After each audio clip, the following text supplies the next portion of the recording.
ইউটিউবে বেশ অনেক দিন থেকে একটা দুটো দাদাভাই দিদিভাই আমাকে কমেন্ট করছেন যে দিদিভাই তোমার আর দাদাভাই লাভ স্টোরিটা কবে শোনাবে। তো সময়ে আর হয়ে উঠছিল না, আর কীভাবে যে শোনাবো বুঝতেও পারছিলাম না। অবশেষে টাইম পেয়েছি, আজকে কাজের মধ্যেই আমাদের লাভ স্টোরিটা শোনাবো। Hi everyone, good morning. আবারও স্বাগত আমার একটি নতুন ভিডিওতে। আশা করছি সকলে খুব ভালো আছেন আর সুস্থ আছেন, আর আমরাও বেশ ভালো আছি। আজ হলো বুধবার, এখন ঘড়ির কাটায় মিনিমাম ওই 7:30টার মতো বাজবে। এখন থেকে আজকের ব্লগটি আমি শুরু করছি। আশা করছি আজকের ব্লগটি আপনাদের ভালো লেগে থাকবে। এর বাড়িতে তো সকাল থেকে উঠে থেকে সেরকম কোনো কাজকর্মই থাকে না, বাসি কাজকর্ম তো মাই বাগিয়ে নেয়, তারপরে টুকিটাকি ঠাকুমাই বাগিয়ে নেয়। তো এই মুহূর্তে আমাদের চা মুড়ি খাওয়া সব কিছু কমপ্লিট হলো, সোনামাকে ওইদিকে খাবার খাওয়ানো কমপ্লিট হয়ে গিয়েছে। তো মা এই মুহূর্তে নিয়ে গেল একবার মামার বাড়ির থেকে এখন প্রত্যেক দিন এক সের করে যেদিনে যেমন দুধ পেয়ে থাকে নিয়ে আসে। তো মামার বাড়ির থেকে নিয়ে আসে না, মামার বাড়ি পাড়ার থেকেই নিয়ে আসে। তো সোনামাকে নিয়ে মা নিয়ে গিয়েছে দুধ আনার জন্য। মায়ের বাড়িতে আমাদের আর দিদিভাইদের কাজ থাকে এই বিছানা পরিষ্কার করা আর কাচাকুচি করা। শেষ দিভাই আজকে ওইদিকে কাচাকুচিগুলো করছে। তো শেষ দিভাই বললো তাহলে তুই না হয় উপরে বিছানাটা বাগিয়ে নিয়ে চলে আয়। তো আমি বললাম ঠিক আছে। তো সেই কারণে আমি এসেছি উপরে বিছানাটা বাগাতে। সবার প্রথম বালিশগুলো আরে ভালো করে নিচে নামিয়ে বিছানাটা ভালো করে পরিষ্কার করে নিলাম, তারপরে টান টান করে পেতে দিলাম। বেড কভারটা একটু একটু বেরিয়েই যাচ্ছিলো, তো সেই কারণে একটু গদিটাতে একদম অ্যাটাচ করে দিলাম, তাহলে কিন্তু আর বেরিয়ে যাওয়ার ভয়টা থাকবে না। এরপরে সব কিছু একদম জায়গা মতো রেখে দিচ্ছি। তো যাই হোক, আজকে তো আপনাদেরকে প্রথমেই বললাম যে আজকে একটু কাজের ফাঁকে আমার লাভ স্টোরিটা শেয়ার করব। আমি হয়তো ভেবেছিলাম যে একটু অন ক্যামেরাতে শেয়ার করব, তো আমার একটু লজ্জা লাগছিল জানেন তো। তো সেই কারণে ভাবলাম যে না, কাজের মধ্যে আপনাদের সাথে শেয়ার করব আমার লাভ স্টোরিটা। এদিকে বিছানাটা একদম ডিপ ক্লিনিং করে দিয়েছি, আর ওইদিকে বড় বুনছি আমার বিছানা বাগানোর জন্য পড়তে বসতে পারছিল না, তো সেই কারণে ওইদিকে পড়তে বসে গিয়েছে। এরপরে এইদিকে দুটো মতো রুম রয়েছে, ওই দুটো মতো রুম আর হলটা ভালো করে ক্লিনিং করে নেবো। যাই হোক, চলুন এই ঝাড় দিতে আমাদের লাভ স্টোরির কিছুটা অংশ আপনাদেরকে শেয়ার করি। আবার প্রথম বলে দিই, এটা নিয়ে অনেকজন কনফিউজ যে আমার বাড়ি কোথায় আর আমার শ্বশুর বাড়ি কোথায়। আমার বাড়ি আর শ্বশুর বাড়ি একই পাড়ায়, আমার বরের কিন্তু আমার পাড়াতেই বাড়ি। আমরা রিলেশনে আসার মিনিমাম 1 বছর আগে পর্যন্ত আমার বরের আমাকে পছন্দ ছিল, তবে আমার বর মশাই ভয়ে বলতে পারিনি, জানি না কিসের জন্য ভয়ে। তো আমার শেষদি ভাইয়ের বিয়ে হয়েছিল আমার বর মশাইয়ের পিসিমণির ছেলের সাথে। তো নিজের পিসিমণি নয়, খুড়তুতো পিসিমণির ছেলের সাথে। তো শেষদি ভাইয়ের বিয়ের পর থেকেই কোনো রকমে হয়তো আমার নাম্বারটা পেয়ে গিয়েছিল, আর ওই নাম্বারটা কিন্তু আমার কাছে ছিল বলে জানতো না। ওইটা ভেবেছিল হয়তো আমার শেষদি ভাইয়ের কাছে আছে, শেষদি ভাইয়ের খবর নেওয়ার জন্যই মেসেজ করেছিল। তো ওই মেসেজের আমি এই রিপ্লাই দিয়েছিলাম যে আমি তোমার বৌদি নয়, আমি বৌদির বোন বলছি। তো তখন থেকেই একটা দুটো করে মেসেজ আরম্ভ হয়েছে। আমরা যে একই পাড়াতে এতদিন থেকেছি, তবে আমি বা বরমশাই কেউই দুজনকে চিনতাম না, জানেন তো। বরমশাই যদিও আমাকে চিনতো, আমি কিন্তু বরমশাইকে তখন চিনতামই না, যেহেতু বরমশাই আগে বাইরে কাজের সূত্রেই থাকতো বেশিরভাগ টাইম। এই কারণে যখন আমাকে মেসেজ করেছিল আমি বুঝতে পারিনি যে এটা আমাদের পাড়ারই ছেলে। তো যাই হোক, ওই টুকিটাকি দুটো একটা মেসেজ করার সঙ্গে সঙ্গে ফোন কলেও চলে আসি। তখন কিন্তু আমার রিলেশনে আসার কোনো রকম ইচ্ছা থাকেনি।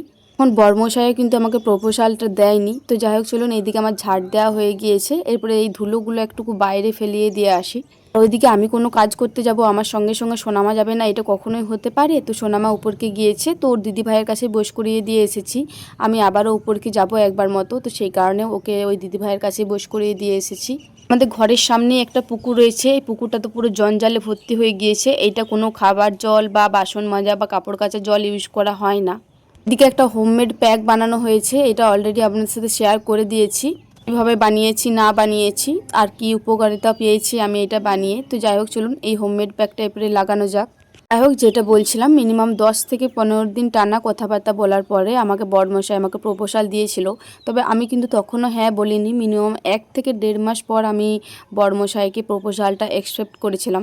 তারপরে 2 থেকে 3 মাস যাওয়ার পরে আমাদের বাড়ির সকলেই জেনে যায় আমাদের রিলেশনের কথাটা। তো তারপরে বাড়ির থেকে তো মোটেও মানতে চাইছিল না, কারণ বাড়ির সকলেই চায় যে তার মেয়েকে একটা ভালো বাড়িতে বিয়ে দেবে, একটা শিক্ষিত ছেলেকে বিয়ে দেবে, একটা চাকরিওয়ালা ছেলেকে। বরমশাই তো কোনো চাকরি করতো না, তবে বাইরে কিন্তু হোটেল ম্যানেজমেন্টের কাজ করতো, আর বেতনটা কিন্তু বেশ ভালো মতনই পেত। আর একটা প্রবলেম হচ্ছে, সব থেকে বরমশাইদের দালান বাড়ি ছিল না, তখন বরমশাইদের মাটির বাড়ি ছিল। ওইটা নিয়ে সকলের অনেকটাই প্রবলেম ছিল আমাদের ফ্যামিলির। আর 3টে দিদিদেরকে যেহেতু ভালো ভালো ঘরে বিয়ে দিয়েছে, তো সেই কারণে মায়ের ইচ্ছা ছিল যে আমারও একটা ভালো ঘরেই বিয়ে দেবে। আর মায়ের সব থেকে যেটা প্রবলেম ছিল, সেটা মায়ের প্রবলেম ছিল হচ্ছে আমার পাড়াতে মোটেও বিয়ে দিতে খুঁজছিল না। তো সেই কারণে মা বাবা মানে আমাদের ফ্যামিলির কারোরই আমার এই বিয়েটা দেওয়ার ইচ্ছা ছিল না। এরকম করে মিনিমাম 2 থেকে 3 বছর বছর কেটে যায়, কখনো ঝগড়া, কখনো ঝামেলা, কখনো ফোন ছুটি দেওয়া, কখনো ফোন কাড়িয়ে নেওয়া। যাই হোক, ওইদিকে আমি হেয়ার প্যাকটা মেখে পরে স্নান করে চলে এসেছি এই মুহূর্তে। আর আজকে একটা নতুন শাড়ি পরেছি। একটা ব্লগে হয়তো দেখিয়েছিলাম যে বর্দি ভাইদের বাড়ির থেকে মা এনেছিল এই শাড়িগুলো, তো আজকে ওইটা পরলাম একটুকু। আর আজকে যেহেতু চুলে ডুবও দিয়েছি, তো সেই কারণে ভাবলাম ঠাকুরকে একটু ধূপটা দিয়ে থাকি। আপনাদেরকে তো বলেইছি, আমি যেদিনকে চুলটে স্নান করি সেই দিনকে আমার ঠাকুরকে একটু ধূপটা দিতে বেশি ইচ্ছা করে। সবার প্রথম হরিত্থানে ধূপটা দিয়ে দিলাম, এরপরে আমাদের ঘরের যে ঠাকুরগুলো রয়েছে ওই ঠাকুরের কাছে ধূপটা দিয়ে দেবো। আমাদের এই পেয়ারা গাছটাতে বেশ অনেক বড় একটা পেয়ারাও ধরেছে, তো ওই পেয়ারাটা একটু কিছুক্ষণ পরেই পারবো। মা বললো তুই যেদিনকে স্নান করবি সেই দিনকে না হয় পেয়ারাটা পেরে নিবি। যাই হোক, মিনিমাম 2 থেকে 3 বছর পর ঘরে কিছুতেই মানছিল না, তো না মানার কারণে আমি পালিয়ে যেতে বাধ্য হয়েছিলাম। আমার বা বর্মশাইয়ের কারোরই পালিয়ে বিয়ে করার ইচ্ছে ছিল না, দুজনকারই ইচ্ছে ছিল যে ঘর থেকে মানিয়ে বিয়ে করব। তবে তখন আমার অন্য ছেলের সাথে বিয়ে ঠিক করছিল, তো সেই কারণে আমি আর বর্মশাই বাধ্য হয়েছিলাম পালিয়ে যেতে। রিলেশনে এসেছিলাম 2018-তে, আর আমরা পালিয়ে বিয়ে করেছিলাম 2022-এ। বিয়ে করার পর তো আমাদের ফ্যামিলির থেকে মানেনি, তারপর মিনিমাম ওই 2 থেকে 3 মাস পর কিন্তু আমাদের ফ্যামিলির থেকে মেনে নিয়েছিল। আমি আর সোনামায়ের পাপা এসেছিলাম, এসে পরে মা বাবার কাছে ক্ষমা চেয়েছিলাম, তো তারপরেই মা বাবা আমাদেরকে মেনে নিয়েছিল। যাই হোক, এই ছিল আমাদের লাভ স্টোরি। সবশেষে আমি বলবো যে আমি আর বর্মশাই দুজনকে অনেক কষ্ট করে পেয়েছি, আর আমাদের এটা অনেক কষ্টের ফল। আমরা যদি দুজনকে মানে পাওয়ার চেষ্টা না করতাম তাহলে কিন্তু পেতাম না। আমিও যদি হাল ছেড়ে দিতাম পেতাম না, আর বর্মশাইও যদি হাল ছেড়ে দিত তাহলে কিন্তু পেতো না। এই নিয়ে অনেকের কাছে অনেক কথাও শুনতে হয়েছে আমাকে বিয়ে করার জন্য। তো যাই হোক, ওইসব বাদ দিন, ওইসব আর বললাম না। আমাদের লাভ স্টোরিটা যা শর্টে কাটে বলে দিলাম। যাই হোক, চলুন, এর থেকে আর বেশি আমার কিছু বলার ইচ্ছা নেই। অনেক কষ্টের পর আজকে একটু সুখের দিন দেখেছি। সোনামা হওয়ার পর থেকে আমাদের জীবনটা আর একটু বেশি সুখী হয়ে গিয়েছে। তো আর একটা আমার একটু ঘাটতি রয়ে গিয়েছে, এবারে বড়মশাই যদি একটা কিছু কাজ করতে পারে, একটা যদি পার্মানেন্ট কোনো ব্যবসা করতে পারে, তাহলে আমার শান্তি, তাহলে আমার আর কোনো টেনশন থাকবে না। সকলে একটু আশীর্বাদ করবেন যেন খুবই তাড়াতাড়ি আপনাদের দাদা ভাই একটা ব্যবসা খুলতে পারে। তো যাই হোক, চলুন, ওইদিকে আমার পুজো দিয়ে আরে কমপ্লিট হয়ে গিয়েছে। আর কটা মতো প্রসাদ ছিল, ওগুলোও নামিয়ে দিয়েছি, বাচ্চারা খেয়ে নেবে। আর এই যে এইদিকে দেখুন পেয়ারাটা কতটা বড় হয়েছে। আমি জানি না যে ফোনে কতটা বড় লাগছে, তবে বেশ বড় হয়েছে। কিন্তু মা ঠাকুমা সকলেই বলছিল এটা মিনিমাম 300 গ্রাম মতো ওজন হবে। ফোনে কি এতটা বড় দেখাচ্ছে আপনাদের? ঠাকুরথানে ওঠার কিন্তু কোনো রকম ইচ্ছা থাকে না, তবে যেহেতু আমাদের পেয়ারা গাছটা ঠাকুরথানের পাশেই হয়েছে, তো সেই কারণে ঠাকুরথানে তো উঠতেই হবে। ওঠার আগেও একবার ঠাকুরথানে প্রণাম করেছি, আর নামার পরেও একবার ঠাকুরথানে প্রণাম করেছি। জানি না ঠাকুর কতটা কি মানবে, তবে আমাদের তো ওঠার কোনো ইচ্ছা থাকে না। তবে এই গাছের পেয়ারাগুলো এতটাই সুন্দর, একদম পুরো লোভনীয় পেয়ারা। এখন ঘড়ির কাটায় মিনিমাম ওই 12:30টার মতো বাজছে। আজকে মাদের যেহেতু একাদশী রয়েছে, মায়ের, ঠাকুমার, বড়দি ভাইয়ের, বড় বোনঝির, ওদের 4 জন করে একাদশী।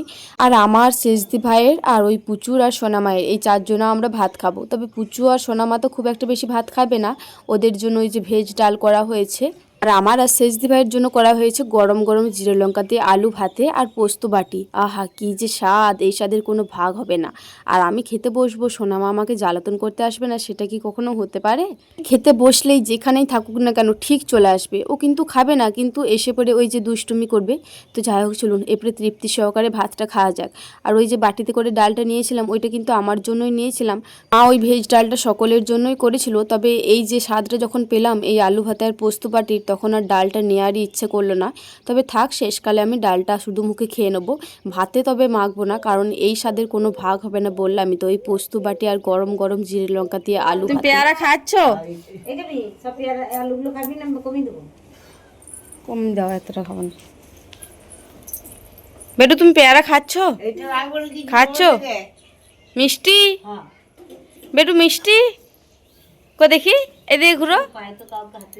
মিষ্টি মিষ্টি আমাকে দেবে না? দেবে না? তোমার এত ভালো লাগে পেয়ারা, আমাকে দেবে না বাবা? দেবে না? ওই যে দুপুরে পেয়ারাটা তুললাম, বললামই তো যে আজকে মাদের একাদশী রয়েছে। তো এই মুহূর্তে ঠাকুমা সাকার করার জন্য আলু কুমড়ো সব কিছু বানাচ্ছে। মাদের বিকালে সাকার একটা খাবার হয় একাদশী, তো ঠাকুমা এই মুহূর্তে পেয়ারাটা বানাচ্ছে। আর সোনামায়ের পেয়ারা খেতে এতটাই ভালো লাগে, ও পেয়ারা কারোর সাথে ভাগ করবে না। যাই হোক, এইদিকে ঠাকুমা সাকারের জন্য আলু আর কুমড়ো বানাচ্ছে। অন্যদিন কিন্তু পেঁপেও দিয়ে থাকে, তবে আজকে হাতের কাছে পেঁপে নেই। আর একটা কাকুও এসেছিলো, ওই কাকুটাকে বললো যে পেঁপে রয়েছে নাকি, ওই কাকুটার কাছেও পেঁপে থাকেনি, তো সেই কারণে পেঁপেটা আর দিল না। আর এই যে পেয়ারাটার জাস্ট একটা পিসের সাইজটা দেখুন, আপনারা তাতেই বুঝতে পারবেন যে পেয়ারাটা কতটা পরিমাণে হয়েছে। আর এই মায়েদের গাছের পেয়ারাগুলো এতটা পরিমাণে মিষ্টি হয়, তবে একসাথে না অনেকগুলো ধরে না, জানেন তো। আপনারা হয়তো খেয়াল করেছিলেন তখন যে অনেকগুলো জালি ধরেছে, তবে একসাথে কখনো দেখলাম না যে 3টে থেকে 4টে মতো পেয়ারা পেকেছে। খুব জোর যদি 2টো পেয়ারা একসাথে পেকে থাকে, তাছাড়া কিন্তু একটা পেয়ারাই বেশি পেকে থাকে। তবে এই যে একটা পেয়ারা হয়, এই একটা পেয়ারাই কিন্তু বেশ অনেকটা পরিমাণে হয়, আর খেতে এতটাই সুস্বাদু, একদম পুরো মিষ্টি। আর সোনামা সেই কারণেই মায়েদের গাছের পেয়ারাটা একটু বেশি পরিমাণেই পছন্দ করে। আজকে মায়েদের যেহেতু একাদশী রয়েছে, তো মায়ে কিছুদিন আগেই যেদিনকে কোচকুড়ো গিয়েছিল দাদাকে দেখতে, সেই দিনকে একটা তরমুজ নিয়ে এসেছিল। আর তরমুজটা না ভিতরটা একদমই লাল নয়, একটুকু ফ্যাকাশে ফ্যাকাশে, ভাবছি যে মিষ্টি হবে কি না। মায়েদেরও একাদশী রয়েছে, আমরাও যেহেতু রয়েছি, তো সেই কারণে মা বললো আজকে তরমুজটা কাট, সকলে মিলে বিকেলে খা। এই মুহূর্তে কিন্তু বেশ ভালো মতো মেঘও ধরে দিয়েছে। আর এইদিকে তো আমার সোনামাটা দাঁড়িয়ে দাঁড়িয়ে দেখছে মা এদিকে কি করছে, এটা কি কাটছে, কারণ ও তো তরমুজ খায় না। নেবে, হাতে করে নেবে, মুখেও নেবে, তবে আর সেটা খাবে না, মুখ থেকে বের করে দেবে। এই যে বুঠিনটি রয়েছে, এই বুঠিনটি শুধুমাত্র মায়ের নিরামিষের দিনেই ইউজ করে। মাদের 2টো মতো বুঠিন রয়েছে, একটা আমিষ আর একটা নিরামিষ। তো সেই কারণে বুঠিনটা ভালো করে জল দিয়ে ধুয়ে নিলাম, কারণ বুঠিনটা অনেক দিন হলো ইউজ করা হয়নি। আর যে বুঠিন অনেক দিন ইউজ করা হয় না, সেটা একটুকু গুঁড়ো গুঁড়ো টাইপের বেরোয়, তো সেই কারণে একটু জল দিয়ে ভালো করে পরিষ্কার করে নিলাম। যাই হোক, একটা তরমুজ মনে হচ্ছিলো কিন্তু এতগুলো হবে না, তবে যখন পিস পিস করে বানালাম তখন কিন্তু বেশ অনেকগুলো হয়েছিল। আর এগুলো শেষকাল পর্যন্ত কিন্তু কেউ খেয়ে শেষ করতে পারেনি, এখনও পর্যন্ত 3 থেকে 4 পিস রয়ে গিয়েছিল। তরমুজটা কিন্তু খুব একটা বেশি মিষ্টি ছিল না। তো যাই হোক, চলুন তরমুজ বানাতে বানাতে আজকের ভিডিওটা শেষ করছি। আবারও দেখা হবে পরবর্তী কোনো ভিডিওতে। ততক্ষণ সকলে খুব ভালো থাকবেন, সুস্থ থাকবেন। আজকের ভিডিওটি ভালো লেগে থাকলে একটি লাইক, কমেন্ট, শেয়ার আর সাবস্ক্রাইব করে আমার এই ছোট্ট চ্যানেলটির পাশে থাকবেন। টাটা।